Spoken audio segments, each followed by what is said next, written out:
के कोपी ओली तानासा होइन उसको विरुद्ध बोल्नु पाएको छ अहिले कसैले के प्रचण्ड तानासा होइन तपाईँहरू प्रधानमन्त्री विरुद्ध तपाईँहरू जस्तै क्यामेरा बोकेर गएको मान्छेलाई कुटेको होइन प्रचण्ड चाहिँ सहभागी भएको कार्यक्रममा नकटमा एउटा मान्छेलाई कुटेको होइन यिनीहरू तानासा होइन हिजो विकल्प खोज्ने कि अब राजाको होइन हिजो रङ्गशालामा एउटा मान्छेले चाहिँ केपी ओली विरुद्ध चाहिँ नारा लाउँदाखेरि प्रहरीले जुन कुट्ने मान्छेलाई चाहिँ सुरक्षा दिएर त्यो मान्छेलाई कुटे होइन त्यत्रो ठाउँमा अनि के हो तानासा भने के हो निरङ्कुश भने के नेपालीको दिमागमा के बनायो भने निरङ्कुश भने चाहिँ राजसत्ता हो आज राष्ट्रपतिलाई गाली गरेर पाइन्छ त्यही व्यवस्थामा पारस शाहले गाडी कुदाउँदै हिँडेर फुटपाथमा भएका व्यक्तिलाई गाडीले खिचाएर मार्दा पनि उनी विरुद्ध बोल्न पाइएन बोली तपाईँसँग प्रमाण छ जे नि बोल्ने तपाईँसँग प्रमाण छ मालेको हिजो कैलाश सिरोयाका छोराले चाहिँ मारे भनेर के अरे माइती घरमा मारे भनेर आएनन्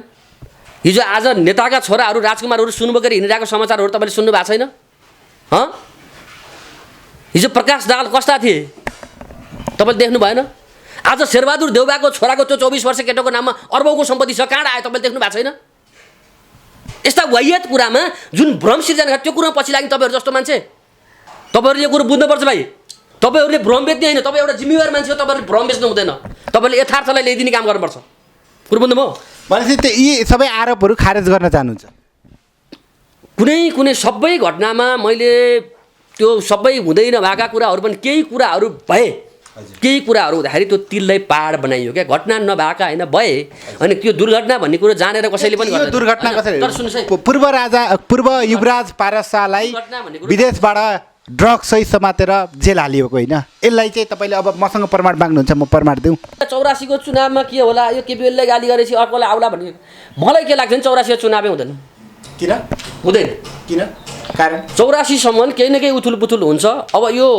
विचारलाई थुन्न सकिन्छ नेपाली जनताको भित्र आगो बलिसकेको छ अब यो देशमा राजा चाहिन्छ भनेर जनता अब चाहिँ त्यो जुन विस्फोट हुन मात्रै बाँकी छ कहिलेसम्म राजसत्ता पुनर्स्थापना हुने आकलन गर्नुहुन्छ तपाईँले होइन मैले मिति ठ्याक्कै तोक्न सकिनँ है 84 अगावै त 84 अगावै हुन्छ यो व्यवस्थामा यिनमा नैतिकता इमान्दारिता सत्यता थियो भने त भोलि आरोप लगाएपछि ल म यसरी जनताको कर खाएर बसेको छु जनताको सेवा सुविधाबाट लिएर मैले बसेको छु मैले राजीनामा दिनुपर्छ भनेर त्यो रमेश लेखक भन्ने मान्छेको बुद्धि हुनुपर्छ कि पर्दैन होइन होइन उसले भात खाने भए भए अब घाँस खानेले त के गर्छ म जान्दिनँ उसले भात खाने भए भए त्यति हुनुपर्छ पर्दैन र अर्को कुरो माओवादीले हामी देश विकास गर्न आएको बनाउन आएको भन्छ बनाउने आउनेले बम पड्काउँछ काङ्ग्रेसले हामी जनताको अधिकारको लागि लड्या भन्छ हिजो आरजुलाई गाली गर्दाखेरि मान्छे घिसारेर चाहिँ जेलमा हालिन्छ आरजुलाई थुनी भन्छ या सरकार परिवर्तन हुन्छ शेरबहादुरको अगाडि गएर कसरी केही बोल्न पाइँदैन थर्काइन्छ पत्रकारलाई चाहिँ थर्काएर निकालेर देख्नु भने सांसद भयो प्रचण्डलाई प्रश्न गर्दा पत्रकार सुन्नुहोस् प्रचण्डले प्रश्न गरे मान्छे कुटिन्छ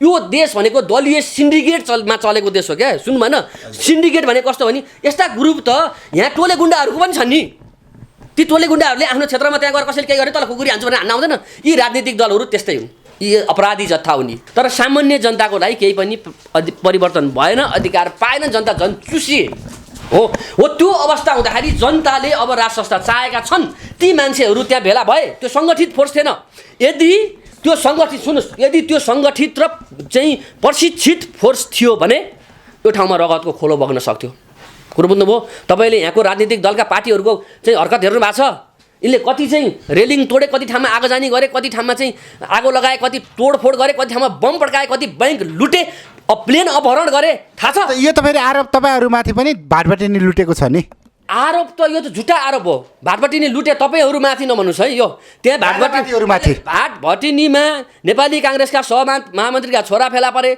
अन्य एमालेका पार्टीका कार्यकर्ता सक्रिय कार्यकर्ताहरू फेला परे जनताले गिटी कुटेर बसेको मान्छेले आज चाहिँ अरबको खाडीमा चाहिँ बेल्चा हानेर पठाएको मान्छेले पैसा त्यो पैसा अनि यिनले बाबुआमाको शालिग बनाउने यिनले प्रतिष्ठान चलाउने यिनले कार्यकर्ता पाल्ने यिनले गुन्डा पाल्ने हिजो अफ्ताब आलम भन्ने मान्छेले चाहिँ इटा भट्टामा राखेर मान्छे चाहिँ जिउँदै जलाएको मान्छेलाई म अफ्ताब आलमलाई छुटाउँछु भनेर भन्ने शेरबहादुर देउवाले अनि रमेश लेखकलाई कारबाही गराउँछन् यस्तो दलीय सिन्डिकेट होइन यस्तो दलीय सिन्डिकेट लादेर चलेको देश हो यो गुन्डागर्दीले चलाएको देश हो पुनर्बहाली हुन्छ राजाको ए बाबा नभइकन देश रहँदैन क्या भाइ यहाँको सभ्यता रहँदैन संस्कृति रहँदैन यो देश रहँदैन यो देशको अर्थतन्त्र ध्वस्त भइसक्यो नेपाली आज सारा विदेशमा छन् के राजाले चाहिँ स्वदेश फर्क, स्वदेशलाई नै स्वर्ग बनाऊ भन्ने अपराध हो?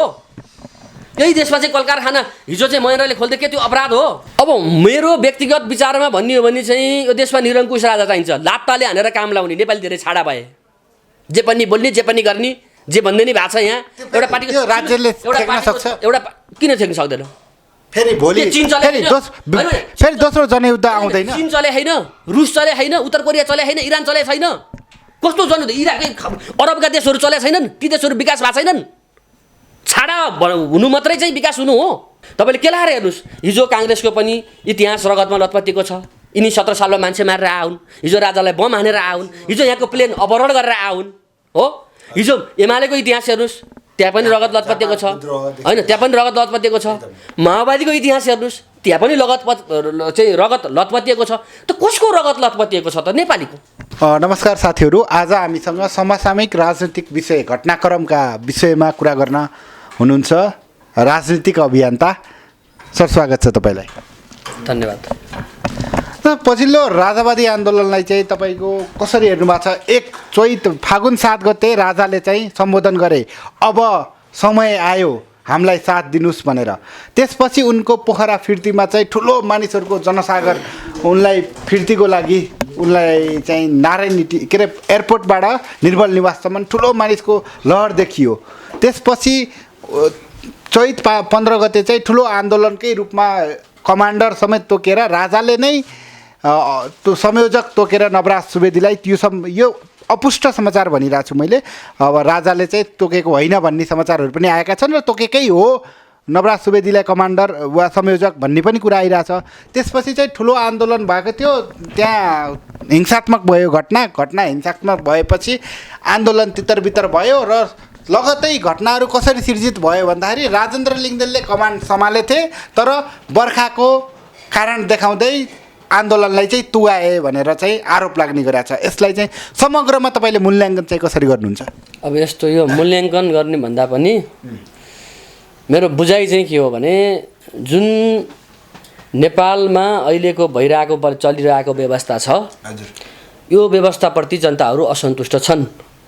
त्यसको कारण के हो भने यी दलका नेता, तपाईँलाई रोके मैले, असन्तुष्ट छन्, तर यसको विकल्पको लागि जसले चाहिँ हामीले राजा भनेर हेरिएको थियो त्यो विकल्प भइन्छ भन्ने कुरा अहिले चाहिँ आभास भयो होइन? म त्यो तपाईँको पहिलेको प्रश्नबाट जान्छु है।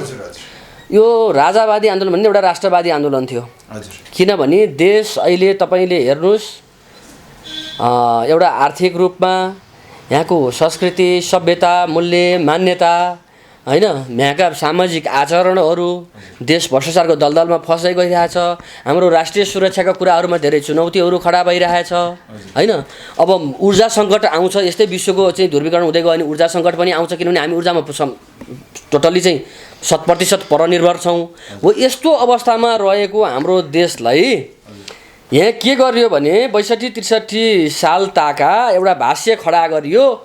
त्यहाँनिर एउटा जुन देशको राष्ट्रिय एकताको प्रतीक एउटा संस्था थियो, राज संस्था, उसलाई चाहिँ निरङ्कुश तानाशाह भनेर चाहिँ एउटा भाष्य खडा गरेर सबैले गाली गरे र नेपालीको दिमाग चाहिँ भ्रष्ट गराइयो होइन। एउटा भाष्य खडा गरे। अब त्यो भाष्य खडा गरिसकेपछि जुन जनता र राजा मिलेर यो देश बनाएको थियो, त्यो जनता र राजाबिचलाई दूर टाढा गर्ने काम गरे। त्यसपछि भयो के त गणतन्त्र आयो। गणतन्त्र आएपछि अब यो 72 सालमा संविधान आयो होइन। अब ती संविधानमा सबै कुरो केलाएरतिर नजाउँ, मोटामोटी भन्दाखेरि त्यहाँ नेपाली बिचको भएको एकतालाई टुटाउने होइन, त्यो जातीय रूपमा, वर्गीय रूपमा, क्षेत्रीय रूपमा होइन, एउटा दलको रूपमा, हरेक रूपमा चाहिँ नेपालीको एकतालाई टुटाउने, डिभाइड एन्ड रुल भन्छ क्या प्रजातन्त्र भनेको। डेमोक्रेसी भनेको के हो भन्दाखेरि डिभाइड एन्ड रुल। त्यहाँ 10 जना मान्छे छन् भने त्यो मान्छेमा फाटो लिएर आफ्नो पक्षमा पार र अनि त्यो बाँकीलाई शासन गर, त्यो डेमोक्रेसी हो होइन। यिनीहरूले भन्छन् अधिकार दियौँ के दियौँ भन्छ, तर म चाहिँ यो पाखण्डीपन भन्छु। अब सुन्नुहोस्, अब यो कहाँ हो भने राजावादी आन्दोलन तुइयो भन्ने कुरोमा जब राजाले चाहिँ आग्रह गर्नुभयो, अब हामीलाई साथ दिनुहोस् भन्नुभन्दा पनि अब समय आयो भनेको हो है। त्यो ठ्याक्क समय आयो भन्ने शब्दलाई चाहिँ कोड गरिएको छ। त्यो समय आयो भन्ने कारण के त मैले अघि भने नि यो हरेक हिसाबले देशको अस्तित्व नै नरहने परिस्थितिमा आज हामी पुगिसकेका छौँ। नेपाली ठुलो ठुलो भइसकेको छ देश हो। यो परिस्थितिमा देश जोगाउन पर्छ। राजाको सुन राजा होइन राजाको मनाशय भनेको समय आयो भनेको मलाई गद्दी ल्याऊ म गद्दीमा बस्छु भन्ने मनाशय पनि होइन। राजाको मनाशय के भने देश जोगिनु पर्छ। तर यो देश जोगिनलाई देशलाई राष्ट्रिय एकतामा बाँध्ने एउटा सम्पूर्ण नेपाली एकतामा बाँध्ने एउटा संस्था राज संस्था बन्छ त्यो नै हो मियो नै त्यो हो भन्ने आशय हो होइन। अब तपाईँले राजाले चाहिँ अब समय आयो मलाई गद्दीमा राख भन्ने खाले कुरो गर्नुभयो। हिजो 62-63 सालमा यिनै दलका नेताहरूले बेबी किङका कल्चरल किङका प्रस्ताव लिएर जान्छ। यिनै नेताहरू अहिलेसम्म जिउँदै छन्। गिरिजा मरेर गए अरू त जिउँदै छ त होइन जिउँदै छन्। तर मैले अघि भने नि यो जुन व्यवस्थाबाट जनताहरू असन्तुष्ट छन्। जनताहरू यो व्यवस्था चाहँदैनन्। यो देशका अधिकांश जनता सुन्नुहोस् अब यहाँ के गरिएको छ एउटा दलीय सिन्डिकेट खडा गरिएको छ पार्टीको नाममा।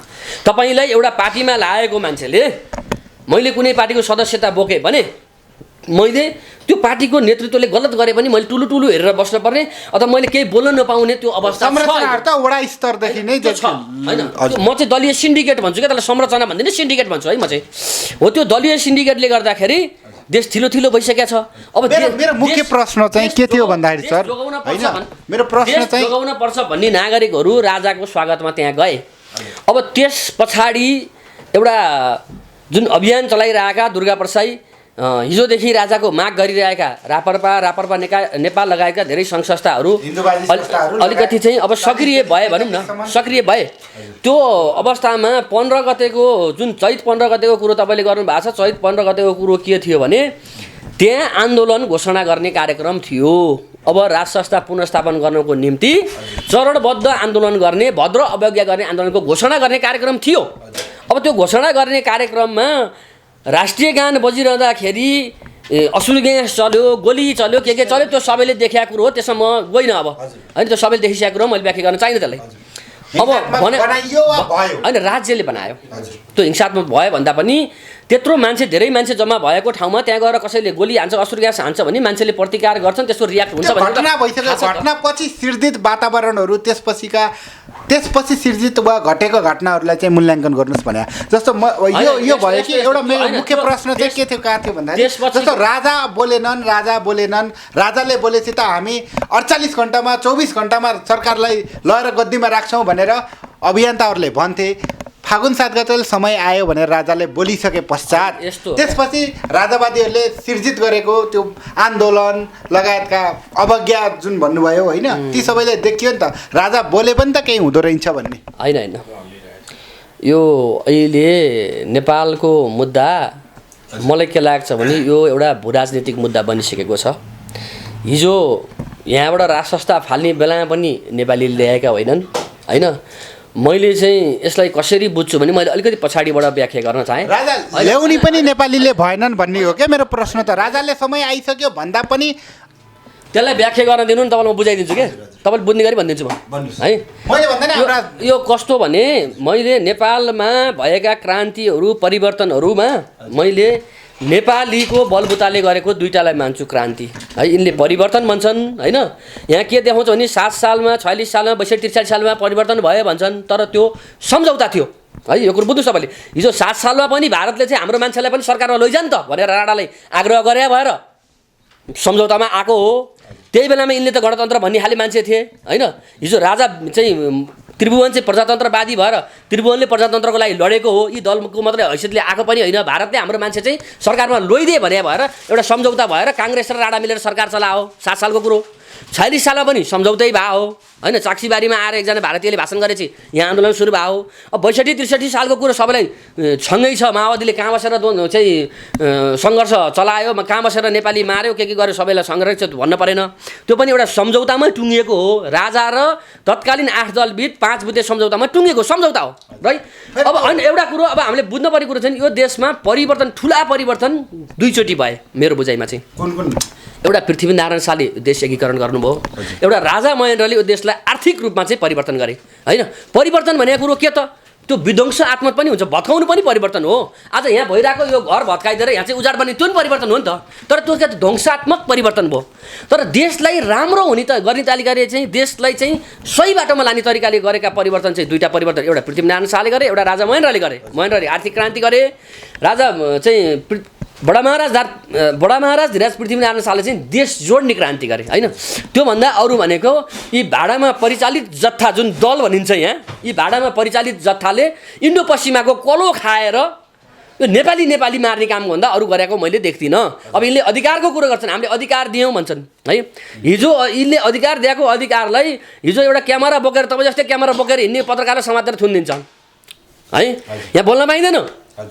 यहाँ परिवर्तन आयो, तर के आयो त परिवर्तन के आयो नि, प्रचण्ड, केपी ओली, शेरबहादुर जस्ताले केही दलमा सिन्डिकेट चलाएर बसेका व्यक्तिले जे गरे पनि छुट हुने भयो होइन। तर सामान्य जनताको लागि केही पनि परिवर्तन भएन, अधिकार पाएन, जनता झन् चुसिए हो। त्यो अवस्था हुँदाखेरि जनताले अब राज संस्था चाहेका छन्, ती मान्छेहरू त्यहाँ भेला भए। त्यो सङ्गठित फोर्स थिएन। यदि त्यो सङ्गठित सुन्नुहोस्, यदि त्यो सङ्गठित र चाहिँ प्रशिक्षित फोर्स थियो भने यो ठाउँमा रगतको खोलो बग्न सक्थ्यो। कुरो बुझ्नुभयो? तपाईँले यहाँको राजनीतिक दलका पार्टीहरूको चाहिँ हरकत हेर्नु भएको छ।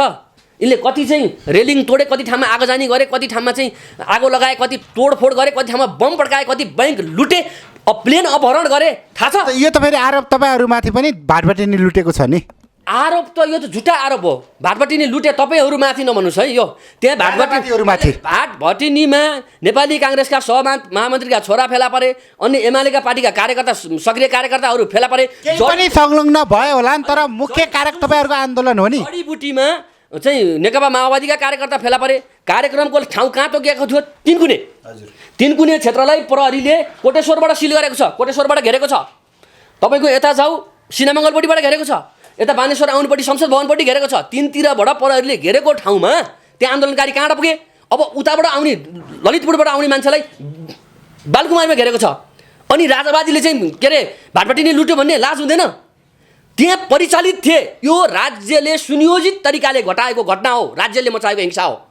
होइन भने त्यो आन्दोलनकारीले यदि हिंसा मचाएका थिए, यदि आन्दोलनकारी तोडफोड गरेर गएका थिए भने आन्दोलनकारीबाट कतिवटा लौरो समात्यो, कतिवटा बन्दुक समात्यो, कतिवटा खोडा समात्यो, कतिवटा खुकुरी समात्यो होइन, प्रहरीको बन्दुक खोसेको।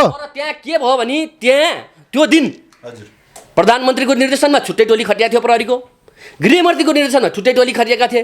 त्यहाँ पार्टीकै कार्यकर्ताहरू पनि छद्मवेशीहरू पनि खटिएका थिए।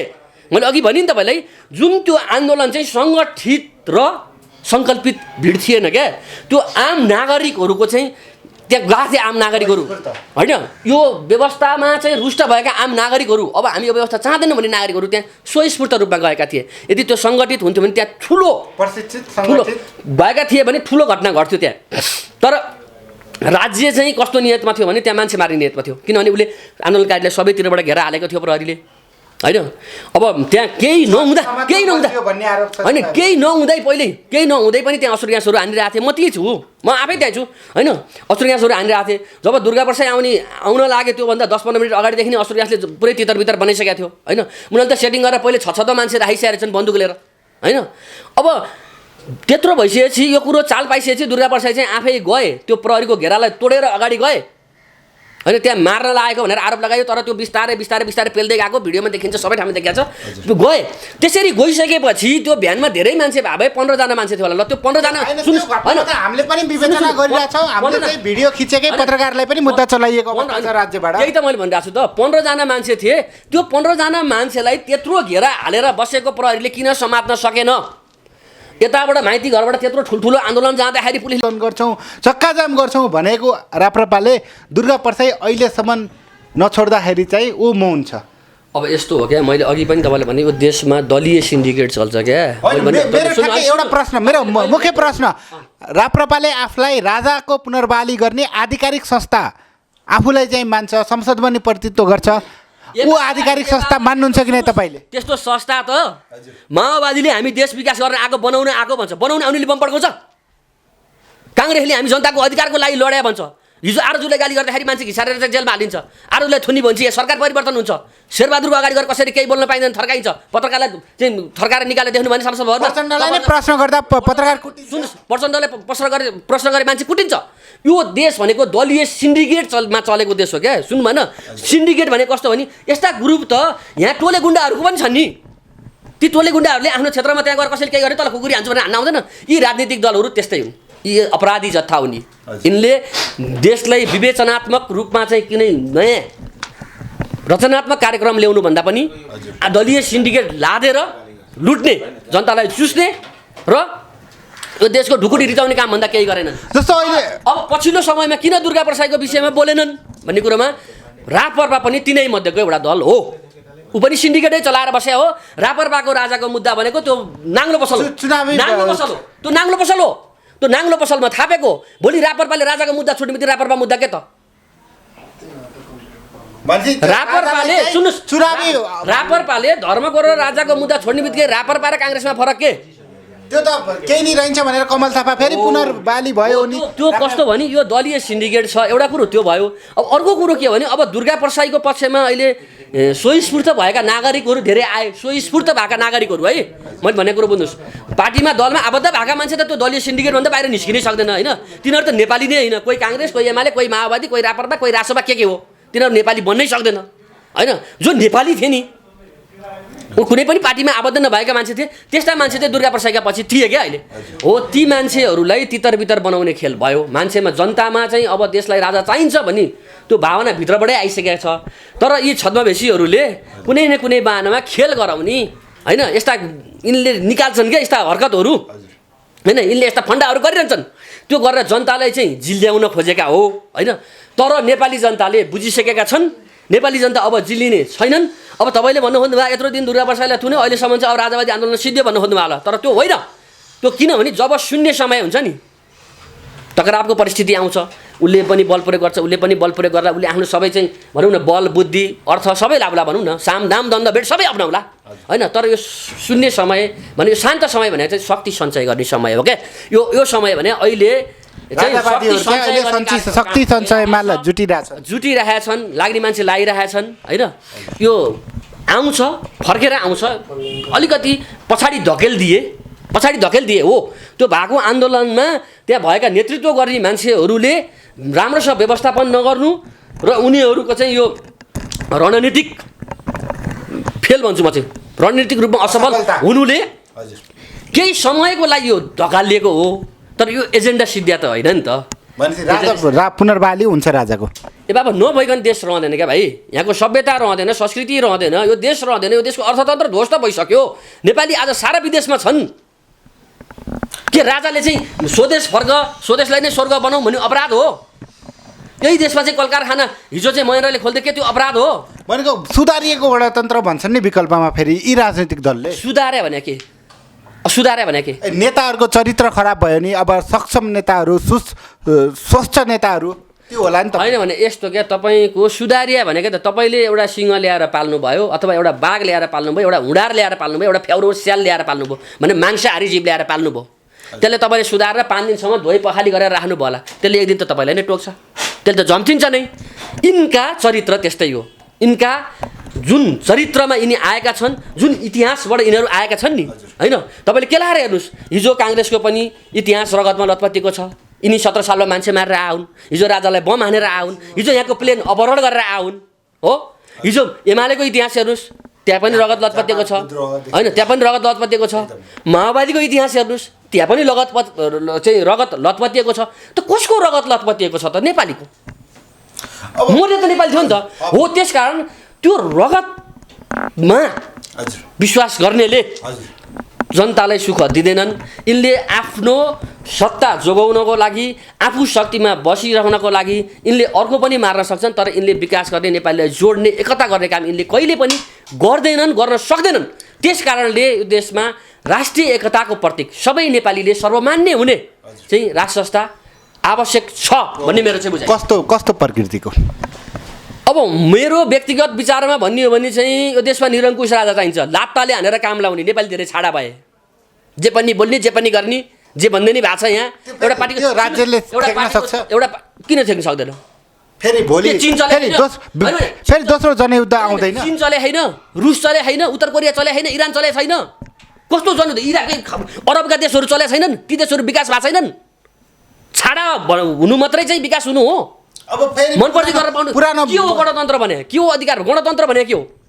त्यो कुरो बुझाउनु सक्नु के हो? आज पनि तपाईँले राजनेताहरू विरुद्ध प्रष्ट अभिव्यक्ति राख्न सक्नु भएको छ। भोलि निरङ्कुश राज संस्थामा यो राख्न सकिन्छ, पाइन्छ यी नेताहरूले राजा विरुद्ध बोलेको होइन?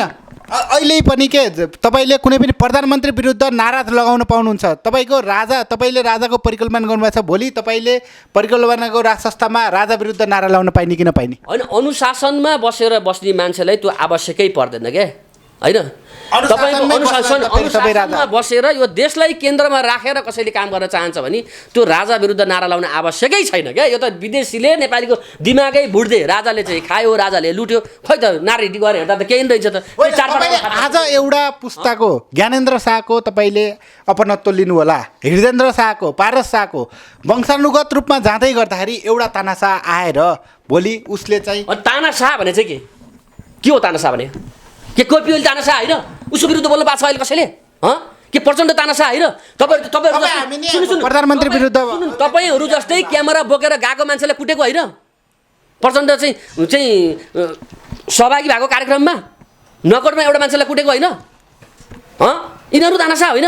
हिजो विकल्प खोज्ने कि अब राजाको होइन, हिजो रङ्गशालामा एउटा मान्छेले चाहिँ केपी ओली विरुद्ध चाहिँ नारा लाउँदाखेरि प्रहरीले जुन कुट्ने मान्छेलाई चाहिँ सुरक्षा दिएर त्यो मान्छेलाई कुटे होइन त्यत्रो ठाउँमा?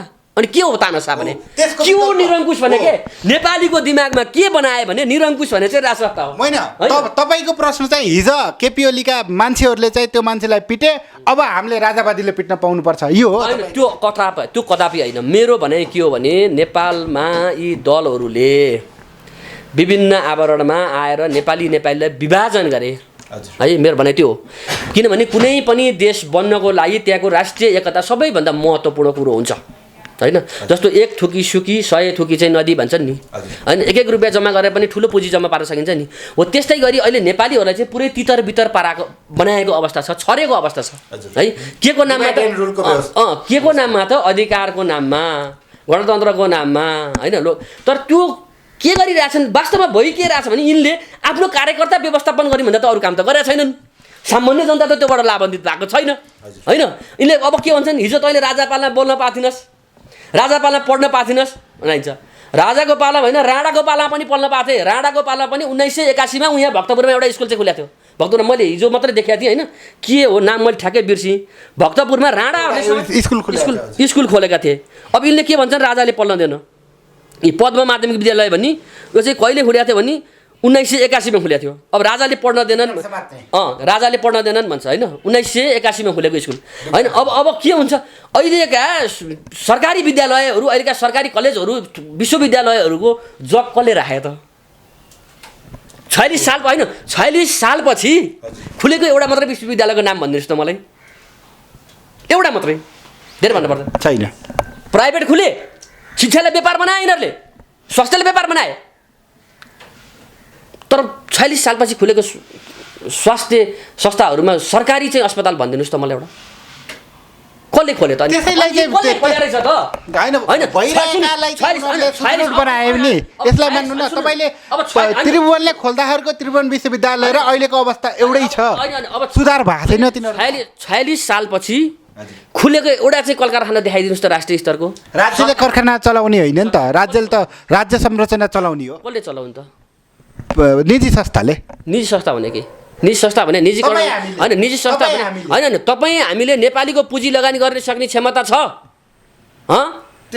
नेपाली यहाँ निजीकरणको नाममा विदेशीलाई भित्राउने, नेपालको पैसा लुट्ने, माडेहरूलाई ल्याउने, अनि माडेहरूलाई नेपालीको पैसा लुटाएर पठाउने, अनि निजीकरण भन्ने, उदारवाद भन्ने, अनि विदेशीलाई यहाँ ल्याएर राख्ने, अधिकार भन्ने, अनि एनजिओ भन्ने, सेवा गर्न भन्ने, यहाँ आएर चाहिँ त्यो चाडा कुरो दुईटा चाउचाउ र एउटा झोला दिएर नेपालीको यहाँको भाजती कुरो सबै नष्ट गराउने। होइन, यो व्यवस्थामा चाहिँ गलत तत्त्व हाबी भए, तर यो व्यवस्थै त खराब होइन नि। व्यवस्थै खराब भन्छु म चाहिँ। यो किनभने कसरी भन्दाखेरि नेपालको भौगोलिक अवस्थिति, हामी कस्तो भूगोलमा चाहिँ छौँ, भौगोलिक बनावट होइन होइन भौगोलिक बनावट होइन, भौगोलिक अवस्थिति भने हामी कस्तो ठाउँमा छौँ भनेको चाहिँ हाम्रो दुईपट्टि ठुला ठुला राष्ट्रहरू छन्।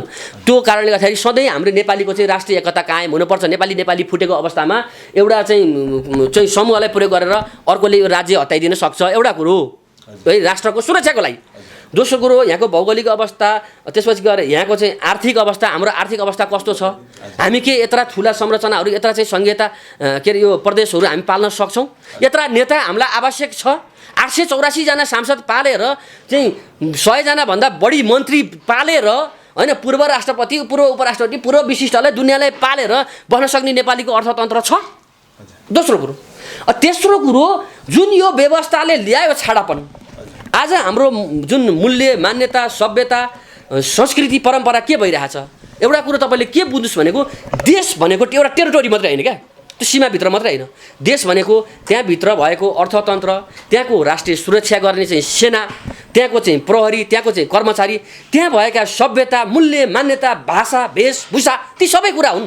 आज ती कुराहरूलाई कसरी प्रहार गरिँदैछन्? हिजो यहाँ चाहिँ राजाले किराँतीको धर्म मास्यो, किराँतीको चाहिँ सभ्यता मास्यो भन्ने मान्छेहरू आज किराँती भने अब्राहमको चाहिँ सन्तान हुन्, येशू ख्रीष्ट सन्तान हुन् भनेर किताब निकालेर हिँडिरहेछन्। के हो यो? जस्तो तपाईँहरूले चाहिँ अहिले होइन, तपाईँले महेन्द्रको नीति अनुसारको राज संस्था भन्नुभएको छ, त्यो तपाईँको व्यक्तिगत यो व्यक्तिगत विचार हो। तर अहिले जति पनि आन्दोलन भएको छ, यसले जनतालाई चाहिँ संवैधानिक राज संस्थाको सपना देखाएर आन्दोलनहरू अगाडि बढिरहेको छ। अहिलेका आन्दोलनहरू धेरै मान्छेहरूले नाङ्लो पसल चलाइरहेछन् है, कुरो बुझ्नुभयो नि। कसैलाई 84मा 2-4 सिट बढी चाहिएको छ, कसैलाई मन्त्री खान परेको छ, कसैलाई प्रधानमन्त्री हुन परेको छ, त्यो मनको के अरे घिउको लड्डु मनमा खाछन्, राम्रै छ है। तर यही व्यवस्थामा रहेर यो देशको र नेपालीको उद्धार हुन्छ भन्ने कुरो म चाहिँ विश्वास गर्छु। संवैधानिक राज संस्थाले यी सबै रहेका जटिलताहरूलाई, संवैधानिक राज संस्था आएर के हुन्छ भाइ? यिनै दलहरू हुन्छन्, यिनैले लिडिङ गर्छन्, निर्णय गर्ने सम्बन्ध अधिकार यिनैमा हुन्छन्। भोलि सांसदबाट एउटा कुरो पारित गरिदिन्छन्, त्यो कुरो गरेन राजाले अड्काए भन्छन्, भोलि राजाको विरोधै गर्छन्, जसरी विरुद्ध नारा लाग्छन्, नेपालीलाई जुदाउँछन्, उचाल्छन्, नेपाली भेडो त यो बुरुक बुरुक भएर उफ्रिहाल्छ। अनि त्यसै नेपाली मोर्ने वातावरण बनाउनु त। यो देशमा मैले ठ्याक्कै भने नि, एउटा कुरो के थियो भने मान्छेले जुन पञ्चायतकालमा राज संस्थालाई, राज परिवारलाई चाहिँ गाली गरेर पाइँदैन थियो क्या। अनि गाली किन गर्न पर्यो त? आज राष्ट्रपतिलाई गाली गरेर पाइन्छ? त्यही व्यवस्थामा पारस शाहले गाडी कुदाउँदै हिँडेर फुटपाथमा भएका व्यक्तिलाई गाडीले खिचाएर मार्दा पनि उनी विरुद्ध बोल्न पाइएन। भोलि तपाईँसँग प्रमाण छ? जे नि बोल्ने तपाईँसँग प्रमाण छ मालेको? हिजो कैलाश सिरियाका छोराले चाहिँ मारे भनेर के अरे यहीँ माइती घरमा मारे भनेर आएनन्? हिजो आज नेताका छोराहरू, राजकुमारहरू सुन्नुभयो हिँडिरहेको समाचारहरू तपाईँले सुन्नु भएको छैन? हिजो प्रकाश दाहाल कस्ता थिए तपाईँले देख्नु भएन? आज शेरबहादुर देउबाको छोराको त्यो 24 वर्ष केटोको नाममा अर्बौँको सम्पत्ति छ, कहाँ आयो तपाईँले देख्नु भएको छैन? यस्ता वाहियात कुरामा जुन भ्रम सिर्जना त्यो कुरामा पछि लाग्ने तपाईँहरू जस्तो मान्छे, तपाईँहरूले यो कुरो बुझ्नुपर्छ भाइ। तपाईँहरूले भ्रम बेच्ने होइन, तपाईँ एउटा जिम्मेवार मान्छे हो, तपाईँहरूले भ्रम बेच्नु हुँदैन, तपाईँले यथार्थलाई ल्याइदिने काम गर्नुपर्छ। कुरो बुझ्नुभयो? भनेपछि यी सबै आरोपहरू खारेज गर्न चाहनुहुन्छ? कुनै सबै घटनामा मैले त्यो सबै हुँदै नभएका कुराहरू पनि केही कुराहरू भए, केही कुराहरू हुँदाखेरि त्यो तिललाई पहाड बनाइयो क्या। घटना नभएका होइन, भए। अनि त्यो दुर्घटना भन्ने कुरो जानेर कसैले पनि यो दुर्घटना कसरी? पूर्व युवराज पारस शाहलाई विदेशबाट ड्रग्स सहित समातेर जेल हालिएको होइन, यसलाई चाहिँ तपाईँले अब मसँग प्रमाण माग्नुहुन्छ, म प्रमाण दिउँ? अब यस्तो त्यो व्यक्तिगत कुरोमा मैले के खान्छु, मैले रक्सी खान्छु, मैले के खान्छु, त्यो पदमा हुँदैन। त्यो व्यक्तिबाट तपाईँ शासित हुन चाहिँ तयार हो? त्यो पदमा भएको बेलाका कुरो होइन। यो तपाईँले बैङ्कको कुरो गर्नुभयो, जुन राज संस्था गइसकेपछि पारस सरकार चाहिँ बैङ्ककमा गएर बसेको बेलामा उनले खाए हो। आज होइन, आजका नेताहरू को छ जाँड नखाने, को छ रक्सी नखाने, को छ गाँजा नखाने? आजका नेताका छोराहरू नवयुवराजहरू को छ नखाने? होइन, को छ नखाने हो? त्यो व्यक्तिगत कुरा हो, म व्यक्तिगत कुरोमा जान्न क्या। त्यो व्यक्तिगत कुरामा मैले मेरो प्रश्न, पारसको प्रकाश मान सिंह विरुद्ध बोल्न पाउनु भएको छ, प्रचण्डको छोरा जुन अहिले शाहदत्त प्राप्त गरिसके तिन विरुद्ध बोल्नु भएको छ, देउवाको छोरा विरुद्ध पनि तपाईँले बोल्न पाउनु भएको छ। पारस शाह विरुद्ध त बोल्न पाइन्न है भनेर तपाईँले उर्दी नै जारी गरिसक्नु भयो। मैले विरुद्ध बोले होइन क्या, तपाईँले कुरै बुझ्नु भएन। मैले विरुद्ध होइन, यो शब्दै विरोधभासपूर्ण छ क्या। शब्द विरुद्ध भनेको त म कसैको एगेन्स्टमा म उसलाई चाहिँ मान्दिनँ उसको विरुद्ध त्यो मैले भन्नु खोजेँ। त्यो मैले भन्ने कुरो नि गलत कामहरू गरिरहेका छन्। ती गलत कामहरू गर्दाखेरि गर्ने अवस्थामा होइन, हिजो के थियो नि राज परिवारको विरुद्धमा बोल्न पाइँदैन थियो, आज राष्ट्रपतिको विरुद्धमा बोल्न पाइन्छ, राष्ट्रपतिले गाली गर्न पाइन्छ। यो संविधानले दिन्छ आलोचनात्मक चेत राख्न पाइन्छ। आलोचना त त्यो बेला नि गर्न पाइन्छ नि। आलोचना नगरे भए यिनीहरूले ज्ञाने चोट देश चोट भने कसरी हिँडे? हिजो पञ्चायतकालमा चाहिँ भूमिगत आन्दोलन चलाउने यिनै होइन, यही भित्तामा तपाईँको 46 सालमा आन्दोलन काठमाडौँमा भयो होइन, त्यो बेला दिल्लीमा आयो, जेल हालिन्थ्यो, जिउरोमा करेन्ट जेल आज हालेन। दुर्गा प्रसादले किन जेल हाले त? हिजो छतबाट पुलिसले आएर गोली हान्ने अनि लिएर दुर्गा प्रसादले लिएर गएर थुन्ने, आज हालेनन्। तपाईँले हामीले कसो नि यो विषयमा हामीले चाहिँ गर्दाखेरि तत्कालीन त्यो बेलाको घटना र आज भइरहेको घटनामा तुलना गर्नुहोस् न। हिजो यिनले राजालाई निरङ्कुश छ भनेर आरोप लगाउँथे, के आजका नेताहरू आज केपी ओली प्रधानमन्त्री भइरहेको अवस्थामा उनलाई कसैले प्रतिकूल हुने गरी केही कुरो गरे भने ती मान्छेलाई छोड्छन्? अब सुन्नुहोस् तपाईँलाई एउटा कुरो भनिदिन्छु म। अब आज रामचन्द्र पौडेल भन्ने मान्छे चाहिँ राष्ट्रपति भए हो, त्यस सांसदले अघिल्लो सांसदले एउटा चाहिँ नागरिकता विधेयक पारित गरेर पठायो सांसदले हो।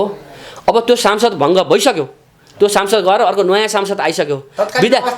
विद्यादेवी भण्डारीले थन्काएर राखेको चाहिँ त्यो नागरिकता विधेयकमा अनि पछि नाम मेटेर राष्ट्रपति रामचन्द्र पौडेल भनेर लेखेर पठायो भने त्यो कति ठुलो चाहिँ राष्ट्रघात थियो।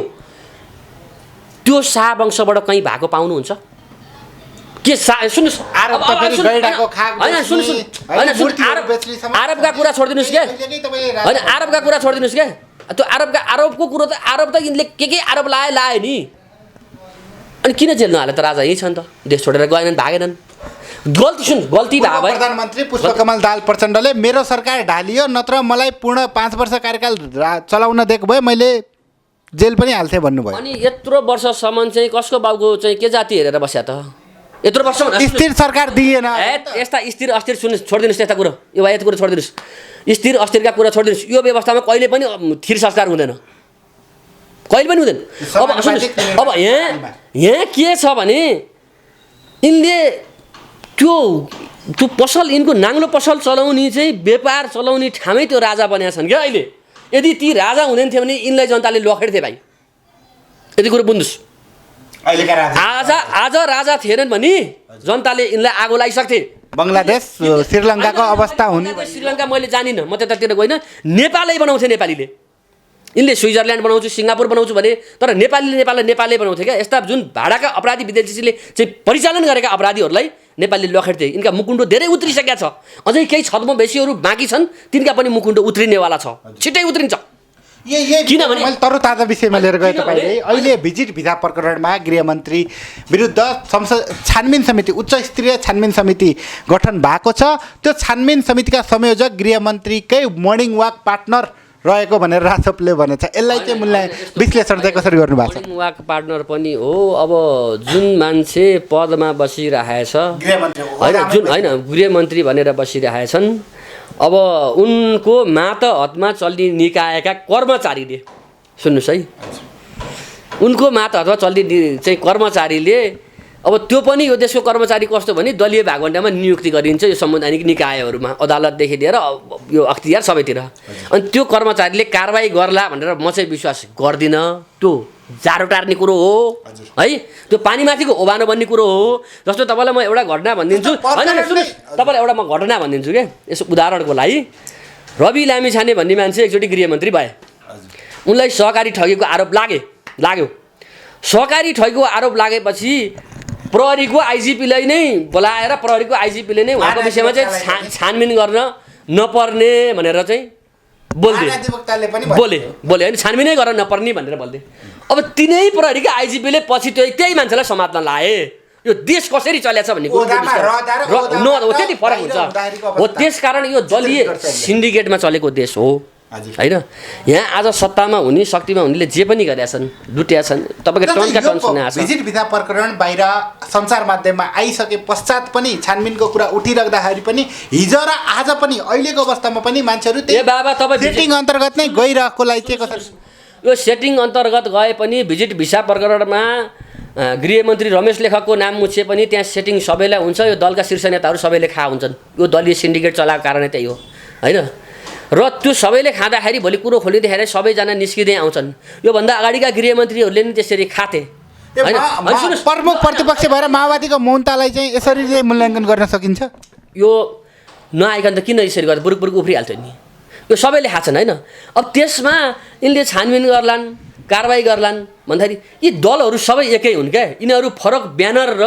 फरक झन्डा बोकेका एकै मिसनमा चाहिँ परिचालित झुन्डहरू हुन् होइन तिनमा मैले चाहिँ केही पनि फरक देख्दिनँ होइन यदि यो व्यवस्थामा यिनमा नैतिकता इमान्दारिता सत्यता थियो भने त भोलि आरोप लगाएपछि ल म यसरी जनताको कर खाएर बसेको छु जनताको सेवा सुविधाबाट लिएर मैले बसेको छु मैले राजीनामा दिनुपर्छ भनेर त्यो रमेश लेखक भन्ने मान्छेको बुद्धि हुनुपर्छ कि पर्दैन होइन होइन उसले भात खाने भए भए अब घाँस खानेले त के गर्छ म जान्दिनँ उसले भात खाने भए भए त्यति हुनुपर्छ पर्दैन र अर्को कुरो हिजो अफ्ताब आलम भन्ने मान्छेले चाहिँ इँटा भट्टामा राखेर मान्छे चाहिँ जिउँदै जलाएको मान्छेलाई म अफ्ताब आलमलाई छुटाउँछु भनेर भन्ने शेरबहादुर देउवाले अनि रमेश लेखकलाई कारबाही गराउँछन् यस्तो दलीय सिन्डिकेट होइन यस्तो दलीय सिन्डिकेट लादेर चलेको देश हो यो गुन्डागर्दीले चलाएको देश हो कुरो बुझ्नुभयो आवरणमा यिनले पार्टी देखाए तर यिनको काम गुन्डागर्दी गर्ने हो लुट्ने यस्ता कयौँ उदाहरण छन् होइन बालोटार जग्गा जस्तो त्यही ढाबरकै जग्गा अहिले सुन्नु भएन माधव कुमार नेपालको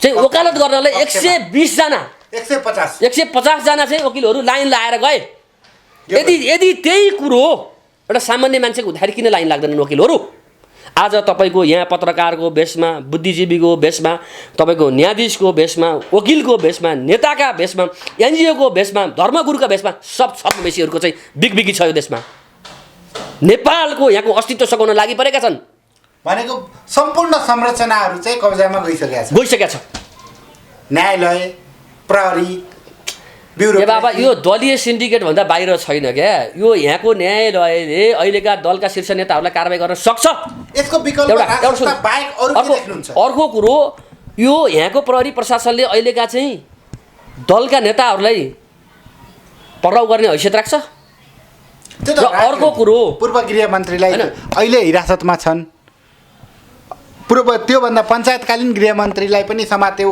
केही समय अगाडि त्यो व्यवस्था विरुद्धको बोल्दाखेरि गरेका कुरा हो त्यो होइन तपाईँले अहिलेका गृहमन्त्री भन्ने रवि लामिछानेको कुरो गर्न खोज्नु भयो होला अब मलाई चाहिँ पनि अहिले बयानमा छैनन् मलाई चाहिँ सत्ताकोसँग अहिले प्रधानमन्त्री सत्तामा होला चोखाउने नीति हो कैलाश सिरोहीलाई समातेन रवि लामिछानेले के नै गरी भनेर समातेन आखिर सबै मिलाएर चोखाएर उसलाई चाहिँ सुनपानी छर्केर अब मुद्दा नचल्ने बनाएर छुटा होइन यो चोखाउने रणनीति हो भोलिका दिनमा माधव नेपाल फस्न सक्छन् यही प्रकरणमा अहिले नै यसलाई चाहिँ चोख्याउँ माधव नेपाल चाहिँ फस्न सक्छन् किन फस्न सक्छन् भने अहिले यिनीहरू बिच आफैमा पनि विश्वासको खडेरी बढ्दै गएको छ यिनले किन यो आफ्नो सिन्डिकेट चलाएर बस्दाखेरि यिनले एकले अर्कालाई विश्वास गर्दैनन् हिजो एकै ठाउँमा लपक्क भएसर आएका माधव कुमार र केपी ओली आज शत्रु जस्ता भएको छन् हिजो सँगै हिँडेका प्रचण्ड र केपी ओली शत्रु जस्ता हुन्छन् यिनीहरू आवश्यकता परे आफ्नो आवश्यकता परे मिल्छन् होइन विदेशीले मिलाइदिए मिल्छन् होइन भने यिनले चाहिँ आफ्नो जुन दलीय सिन्डिकेट छ नि आफ्नो आसेपासे आफ्नो पार्टीको भन्दा अरूलाई गैर नेपाली सम्झिन्छन् क्या तिनीलाई दबाउनु पर्छ तिनीलाई चाहिँ फसाउनु पर्छ यिनको सोचाइ नै मैले भने यिनको चरित्रै त्यही हो कि होइन त्यस कारणले यिनमा अविश्वासको खडेरी छ जस्तो यही कुरालाई कसले पुष्टि गर्छ भने 15 गते त्यहाँ एउटा कार्यक्रम थियो तिनकुनेमा भिरगुडी मण्डपमा एउटा कार्यक्रम थियो त्यो भिरगुडी मण्डपको कार्यक्रममा पुष्पकमल दाहाल प्रचण्डले के कुरो भन्नु भने अब केपी ओलीले गणतन्त्रवादी भएको प्रमाणित गर्नुपर्छ भने के त भने केपी ओली गणतन्त्रवादी होइन राजावादी हो भने के त भने यिनीहरूमा विश्वासको खडेरी छ जबसम्म यिनीहरू खान पाउँछन् लुट्न पाउँछन् चुस्न पाउँछन् यिनीहरू मिल्छन् होइन तर जुन दिन यिनका त्यो भत्किन्छ नि हजुर अप्ठ्यारा पर्छन् नि अनि त्यसपछि भत्किन्छ जस्तो तपाईँको यही सरकार बन्दाखेरि पनि आरजु राणालाई चाहिँ पक्राउ गर्ने जस्तो परिस्थिति बनिसकेपछि त्यो सरकार ढल्यो अर्को सरकार बन्यो हो यो दलीय सिन्डिकेटमा कुनै पनि हालतमा यो दलीय सिन्डिकेटमा चाहिँ कुनै पनि हालतमा यो देशको भलो हुँदैन तर मैले चाहिँ मेरो व्यक्तिगत विचार चाहिँ म के भन्छु भने यो देशमा निर्दलीय प्रजातन्त्र। सुन्नुहोस् मेरो कुरो, निर्दलीय प्रजातन्त्र, दल बिना पनि प्रजातन्त्र हुन्छ। ए बाबा चुनाव लड्न पर्यो, एउटा क्षेत्रबाट एउटा राम्रो मान्छे उठ न, नेपाली उठ्ने त बाहिरको मान्छे आउँदैन होला, त्यो राम्रो मान्छेले त सबै जनताले चाहिँ सपोर्ट गर्ला नि त। आज त दलका गुन्डा लाउने, पुलिस लाउने, दुनियाँ लाएर गरे नि यो दलीय सिन्डिकेट चलाएर होइन। कहिले चाहिँ मतपत्र चपाउने, कहिले च्यात्ने, कहिले बुथ लुट्ने, यिनले त जे गर्छन्। यिनको चरित्रै त्यही हो कि, यिनको मानसिकता अपराधिक मानसिकता हो होइन। हो त्यस कारणले गर्दाखेरि मैले चाहिँ भन्छ एउटा राष्ट्रिय एकताको लागि र यो देशको धर्म संस्कृतिको संरक्षणको लागि राष्ट्रिय सबैलाई एउटै छातामा अटाउने, राजा सबैको साझा भने जस्तो तरिकाले राज संस्था होइन र अरू सबै कुरो गर्ने चाहिँ तरिकाले सांसदले नै गर्ने, र त्यो सांसद पनि कस्ता मान्छे आउने भने स्वतन्त्र, कुनै पनि पार्टीमा कुनै पनि पार्टीका ब्यानरमा प्रयोग नभएका मान्छे, स्वतन्त्र मान्छे नि छन् त राम्रा मान्छे। तर अनि जुन स्थानीय तह छ त्यो स्थानीय तह त विशुद्ध स्वतन्त्र हुनुपर्छ। स्थानीय तहमा कुनै दलको पकडै हुनु हुँदैन। त्यो त तपाईँले स्थानीय तहको कुरा गरिराख्दाखेरि स्वतन्त्रता हुनुपर्छ भन्नुभएको छ। स्वतन्त्र तवरमा निर्वाचित भएका काठमाडौँ महानगरपालिकाका मेयर र धरानका उपमहानगरपालिका धरानका मेयर हर्क साम्पाङ र बालेन शाहले यो इतिहासमै पहिलोचोटि समयमा उपमहानगरपालिकाले र महानगरपालिकाले बजेट ल्याउन सकेन। यसलाई चाहिँ कसरी? यस्तो हो क्या, मैले कति भन्ने, यो दलीय सिन्डिकेटमा चलेको देश हो। यहाँ आफ्नो पार्टीको भन्दा अरूलाई जे पनि गर्छन्। जस्तो प्रकाशमान सिंहले चाहिँ आफ्ना कार्यकर्ताहरूलाई त्यो प्रकाशमान सिंहको चाहिँ मातहतबाट धेरै बजेट गयो। त्यो कस्तो कामको लागि आफ्नै पार्टीबाट पनि होइन, त्यो कस्तो काममा गयो बजेट भने काहीँ गणेशमानको चाहिँ स्मृति बनाउने, काहीँ बाउको स्मृति बनाउने, काहीँ आमाको स्मृति बनाउने, काहीँ प्रतिष्ठान चलाउने, काहीँ के गर्ने। त्यसले के दिन्छ? त्यसले आउटपुट दिन्छ केही? जनताले गिटी कुटेर बसेको मान्छेले आज चाहिँ अरबको खाडीमा चाहिँ बेल्चा हानेर पठाएको मान्छेले पैसा, त्यो पैसा अनि यिनले बाउ आमाको शालिग बनाउने, यिनले प्रतिष्ठान चलाउने, यिनले कार्यकर्ता पाल्ने, यिनले गुन्डा पाल्ने। कति सहने के युवा सङ्घको आफ्नै युवा जत्थाको भवन बनाउने कति छ, कति थियो। त्यो काहीँ तरुण दलको भवन बनाउने, काहीँ के को भवन बनाउने, म सक्दिनँ कि भनेर साध्य लाग्दैन है। किनको त्यो कस्तो भइसक्यो नि, यिनको कुरो गर्दाखेरि नै मुख खुल्ला गर्न पर्ने अवस्था भइसक्यो क्या। यिनी त्यति गए गुज्रेका। अहिले राजनीतिक परिदृश्य यस्तो छ, प्रधानमन्त्री जहाँ जानु उहाँको विरुद्ध नाराहरू लाग्छ, विशिष्ट नेताहरूको विरुद्ध नारा लाग्छ। यो सबैले चाहिँ 84को चुनावी नतिजा चाहिँ के आकलन गर्नुहुन्छ यो सबैको मूल्याङ्कन गर्दा? अहिलेको परिस्थिति के हो भने यो केपी ओली विरुद्धको रिस होइन क्या, प्रचण्ड विरुद्धको रिस होइन क्या, शेरबहादुर विरुद्धको रिस होइन क्या, यो व्यवस्था विरुद्धको रिस हो। यो व्यवस्था लुट्न ल्याएका र यो व्यवस्थामा नायके लिडिङ गरेर बसेका, नेतृत्व गरेर बसेका हुनाले केपी ओली विरुद्ध बढी चाहिँ अलिकति जनताहरू आक्रोशित देखिन्छन्। त्यो हो। तर अहिलेकै ठाउँमा अहिले यही ठाउँमा चाहिँ शेरबहादुर देउवा प्रधानमन्त्री भयो भने सबैभन्दा बढी गाली खाने व्यक्ति शेरबहादुर हुन्छन्। पुष्पकमल भयो भने सबैभन्दा बढी चाहिँ गाली खाने व्यक्ति पुष्पकमल हुन्छन्। यो किनभने जनता, मैले पहिले भने यो जनता यो व्यवस्थाबाट आजित भइसकेका छन्, जनता यो व्यवस्थाको पक्षमा छैनन्। त्यही पार्टीका झुन्डमुन्डमा लाएर त्यहाँबाट केही फाइदा लिएका मान्छेहरू होलान् होइन। तर स्वतन्त्र तरिकाले पनि होइन, सबै पार्टी गर्दाखेरि त्योभन्दा फाल्टु मान्छे नेपाली होइन। तिनको भावना बुझ्नु पर्दैन? तपाईँले चाहिँ यो कुरो तपाईँले भन्नु खोज्दा 84को चुनावमा के होला, यो केपी ओलीलाई गाली गरेपछि अर्कोलाई आउला भन्ने मलाई के लाग्छ भने 84 चुनावै हुँदैन। किन हुँदैन? किन? कारण 84सम्म केही न केही उथुल पुथुल हुन्छ। अब यो व्यवस्था नै सङ्कटमा पर्ने, व्यवस्था त सङ्कटमा परिसकेका छ। यसको त त्यो जग दुर्गा प्रसाद एक्लैले हल्लाइदिइसकेका छन् होइन। र अहिले त्यो दुर्गा प्रसादलाई लगेर हिरासतमै राखिसके नि। विचारलाई हिरासतमा राख्न सकिन्छ भाइ?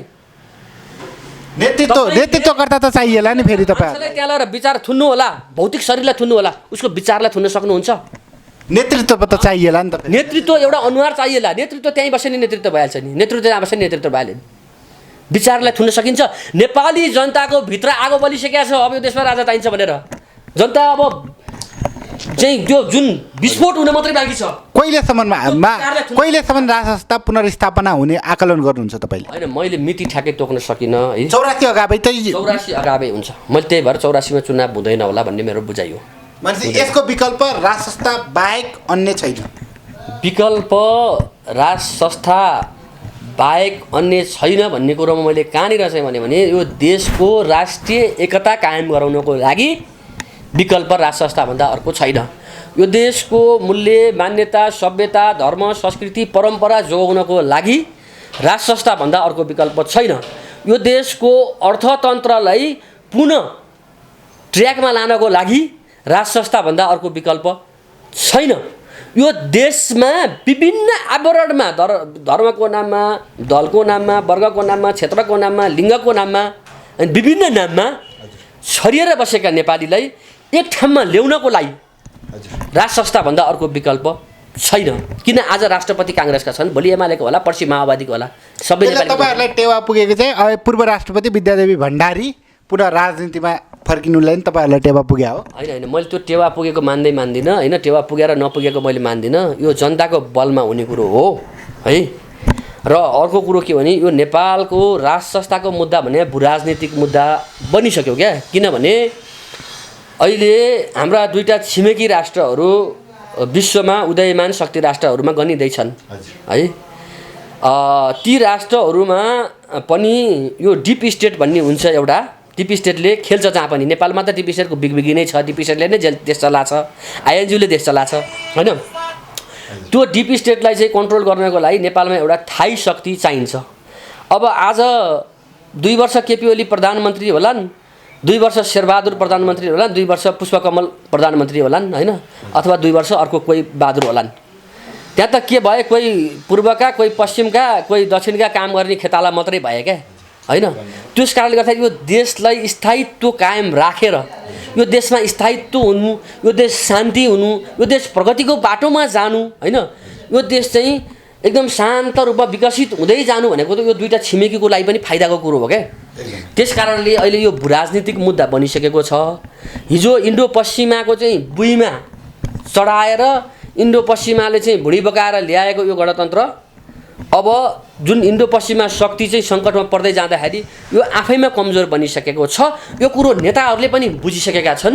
यिनीहरू अब शीर्ष नेताहरू अब उही हाम्रो जीवधनको चाहिँ सुरक्षा गरिपाउँ प्रभु, अब हामी चढाउँछौँ, बिन्ती गर्छौँ भन्ने पुगिसकेका छन्। उही बोल्न नसके मात्रै हो। किन बोले यिनकै कार्यकर्ताले मार्छन् क्या।